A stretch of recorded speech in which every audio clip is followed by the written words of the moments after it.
Ahwefo ahofefo ewiabre mu makwaba eba ADK TV so ewo YouTube online TV papa ya ji atum program ni din de maye bido amwame itiene ya baye papa nchen ebebusa ni din na bra bom na setrem ade oye ya amware no oni ya che na de ebo anan so no ya chechire de aboye ntima no ne de aboye bla openye mi makwaba eba yawra openye na mpacho ye frame kwekwa mankwa mpacho onse frame sese ye frame openye Robert achi openye Robert ewie ye ba wonchen a na nya boni mu openye ye hu se wanyini wonfie ne kwa ni mu wabrabo no efe wabobra oyile ne wo ma wabusua bibia ni gie wo ena ye hwe ma ne hu se edin pan secret na wo ho enti papa e bia wanyina du na oda so sanka bomu enti na ya ben wawie se wasuma sem ne sen ade ben na wo ye wo wabra bom ibisi ne amwa yo medase sene wonim no abrabo enya bekatuo eye ntoboase na me hya ase no so me bra me ho ase pa de me ho wura presby sumu mi amunim de kakra John Church kwa nti anyum de ami fa no kwa tim ko duba be kura ya fa me kwasi basere nti basere nyum de nya ya sisan mu no duduo no aba bia ka bia no emnim ba bia wo obo no ma no a betima ka sha dwumwe na wo ti na minim pa na dakuru bi na me John Church kwa yi ana kwade yedi kwade se yedi kwade nso a ya cheche dwuma no ma obi a nya biye ti cheche dwuma no nyina de obeli di oba dwum Bible kinkan ne kroniba na atose de oba semo ho na me dwuma no sha ase semo no mu ana nyame wo ka cha me ni semo no na menye obra na menye bi da me mfo pulpit da this will be kana meetie ti e ba ne sa no megitumu ti me ma me sa so se me yesemo no ntina anuano ma ye ho aje no ye bi pe na betimi aya me so se ne ahohom kasa kire me no e se betimi ye nti megitumu ko sera nduru ye no we be ye de no okọ we be ye de no okọ we be ye de no e le duru me so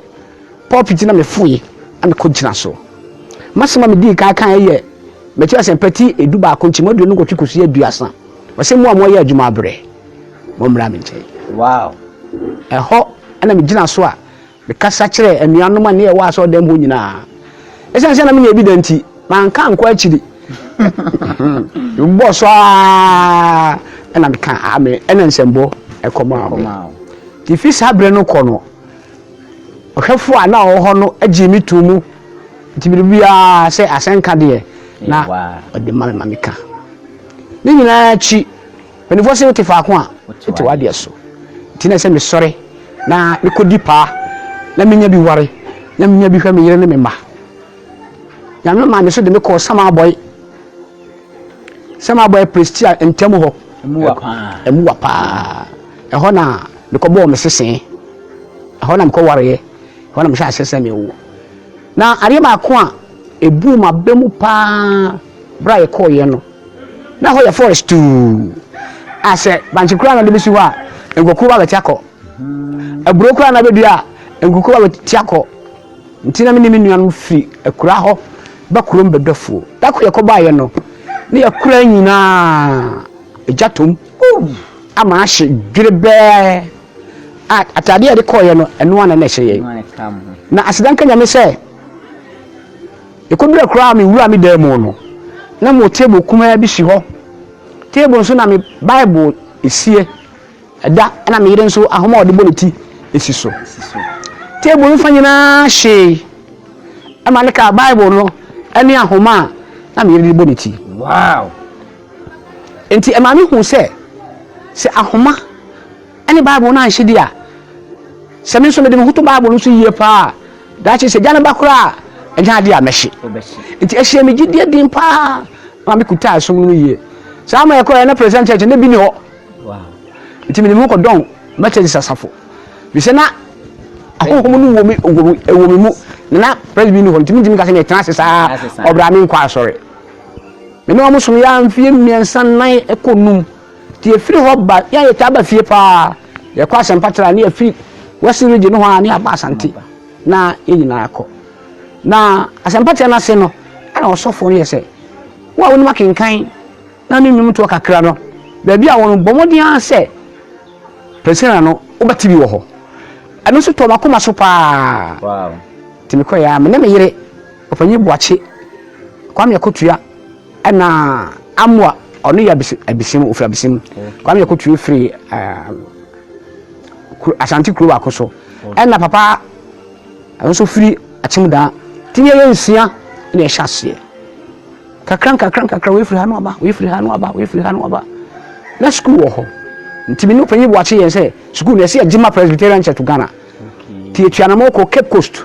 ko hu education officer ya ne kan ya na so asbi voye se mo ya de ya de mamu a mbetimi ahwe nti wo dance school ma ye besi na kura okosa ma body sector asafo ame kotie no ko ai bisaso no enu kwa na presby school wow tinazana ko ena sofo no ebuma baso se me ya de pa se me ti asore no me de a school no ebata ho ya hwa asore no so a nyini bia ye de bela na bia ne ye ti ye ne kakran sa afi duro bi no papa no ko kire me nafu a wa yi nyina aho oni ni panyi pa no ho bisinne oda so ye panyini anuano ma mutwa hwe nyina sare obi ante ase wow ohine na komu na kontire nyina obi akọ se udi no kra nyame ma nkwaten sanete papa no da so tiase wonya 100 and over years wow me friend ne obaje so oni mbedi nkomo ti papa no de en fo se ametin so a no sorry se me tenase a ne nyame nam no so ena ma metenase ari ba ko ameka fa sa adwuma hu ne se woni obi ekoye adwuma bi abomu a enkratasem mrem ebise ni hu se menu aba ni fi yefu ba ko ontimi ni mabro enso bebi du ye no odi mabro papa se nya Kristo ari enim no a ne se nkan sakura ne se nkan no ma ni anu matoto gotam Kristo nti ija ne manyina mu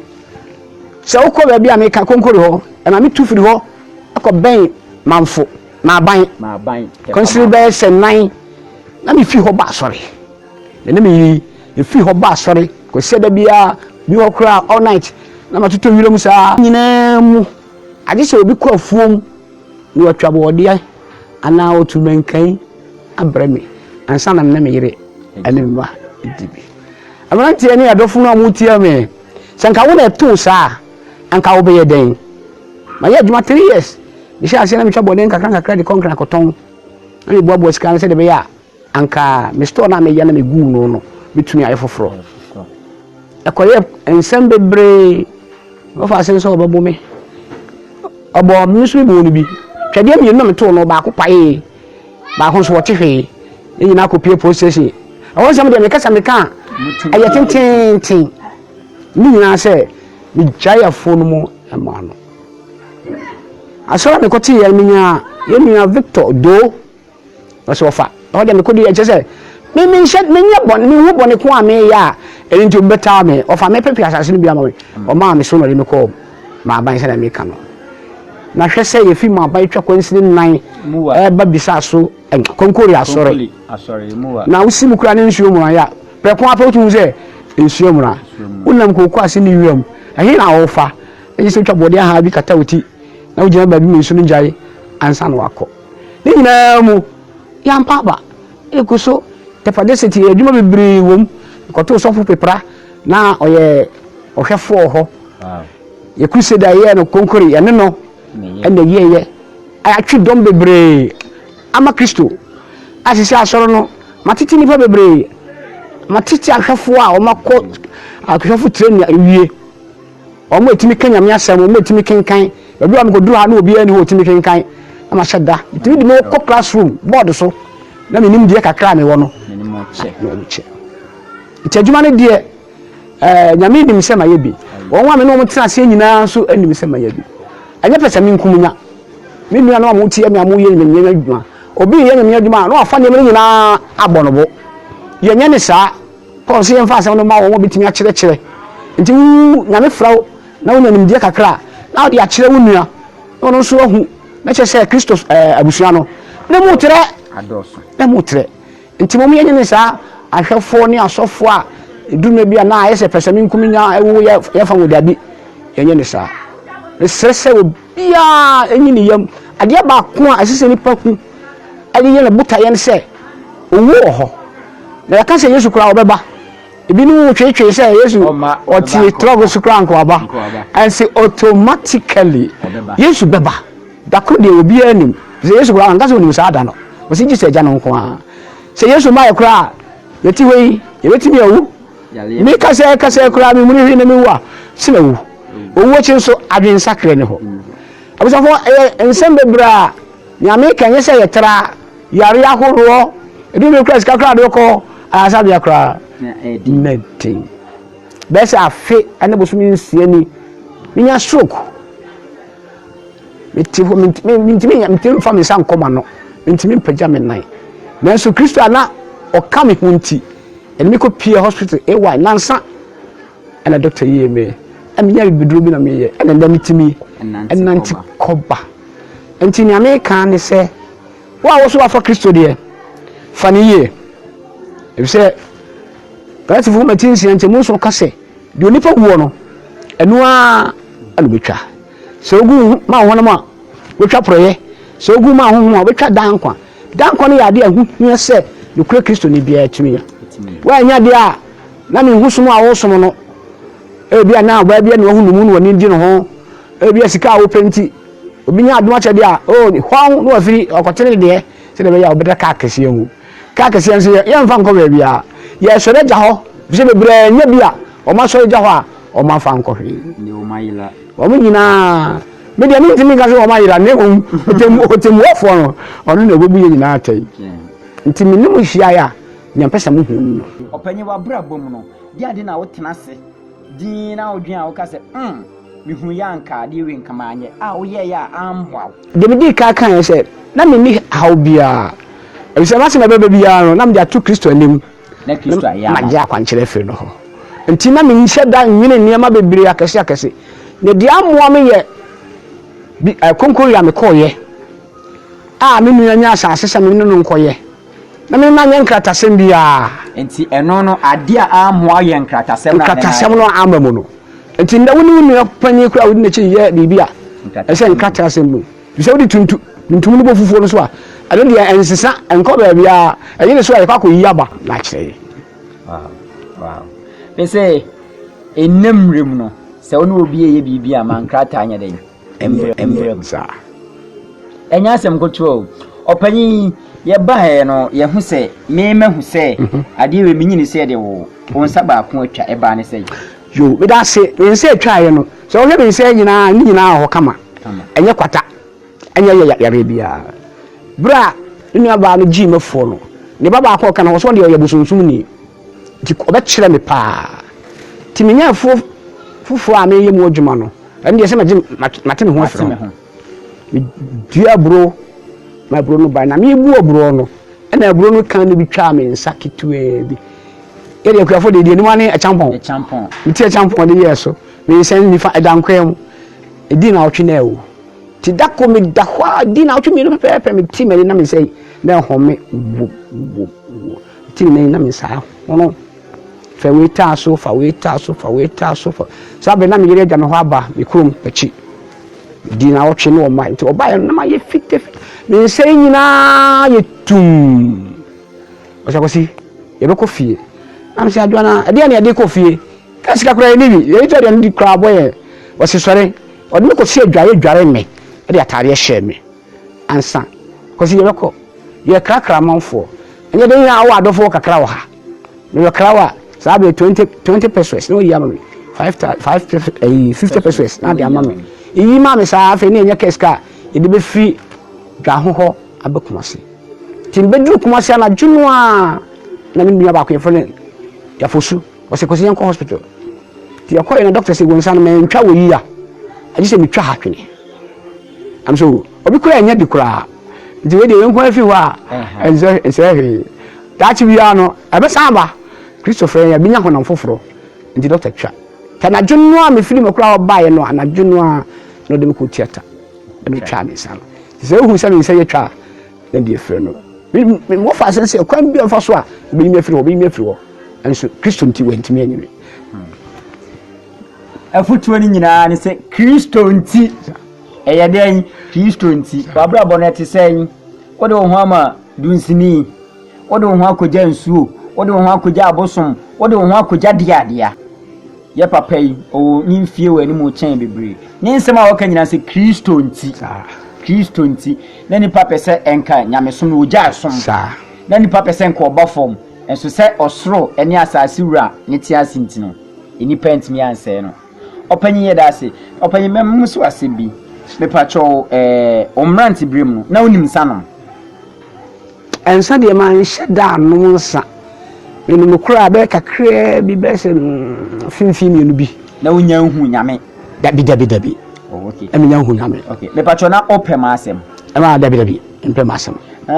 menim sɛ nemlem de yasase so ewe obi timi ka sɛ ɛma no o wale o wafu na wo garden a ɛyɛ ɛboa wa blabɔ sɛ we anya ama wa we benya ama ba ma ehia wa ɛno no ɔpanya futu be na ɔde be ma yɛ ɔsaade no ɛboa blabɔ ana ɛmoa blabɔ kwan bia so ɛbi sɛ tina Yankopɔn bo nipa no ɔbɔ be ma ɛna ɔbɔ ɔba kan no so mienu nyina kan wo nya honam baako sɛ be ya wontwi ne nokore sɛmbe da adi nti Yankopɔn amɔ ma mienu anka ena na adam obo wa kopɛ na de nti a yɛ nware mienu bebre saa no sɛ me no ba ɛso asɛm me ka kyerɛ wo ɛna ɛso asɛm me ka kyerɛ wo yi nokore paa de mentimi ni nokore ma mienu da ti bebia no sɛ wo yere no ɔyɛ baako na wo na dwe yɛ baako na mutimi bɔ mpa yɛ brebia ɛto ne yɛ den kura ya me betwitwa agye mo nti ɛma asɛm ande ɔkɔfa we nnɛ ɔtena na ɔkɔfa we no ɔde hoahoa no ho sɛ me de ma obi kura record ma ono mada enkanka mu video ya ba ya o ye kura na o san video ani ko ne ba bebre emwa asetena bia mu yare ahoro ho wan hwe mi ya onkwa na nyame de ma wo no onni me betwa so na wo twa so on twantwa pa wo ukohia temu ntimi srese emma no ani me emma no a yesiso no ukuru baako afuo garden onyi mfiri mu nyame wabobɔ wakyekye sɛ ne obia ebenya ne yere sɛ obia benya ne kuru sɛ wo ba abrobo pa nyame de wo de ebema wo sɛ wa ma abrobo pa wo ntwetwede saa me ka sɛ ye sɔre abebre ti aso da mu bɔ mpa ye sɛ nyame mu okuru nyame mu yere ɛso wɔda ne na ayɛ nan ne ti ye mienu esampa ye wo bɔ ne sɛ enya dwuma ne enya dwuma kyena na sɛ wote wo ho na wotena se ne kuremu a nyame de wo de ebema wo nyame de odi ebe ma wa mpa me say sɛ future sɛ ofa na sɛ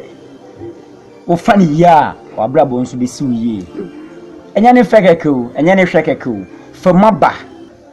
papa si Kristo nti ɔsɛfo ne person ko beku no ɔbɛsɛ no ɔde ne nsa ebegu ne ti ɔde ne nsa ɔde ade bɛbɔ ne yem enso sɛ Kristo ti asinti no amam ɔpanyin yɛde wase yɛde wase bebree nyame enhyira na ɔnka ho na ɔma ahoɔden de bia sɛ de bɛyɛ bibia kyerɛ wo ma adwena yɛbɛba wo na ase na wo so kakra wo no wo de ama yɛn yɛwɔ ka nyina sɛ nyame ɔnhyira wo na yɛ kɛse amen amen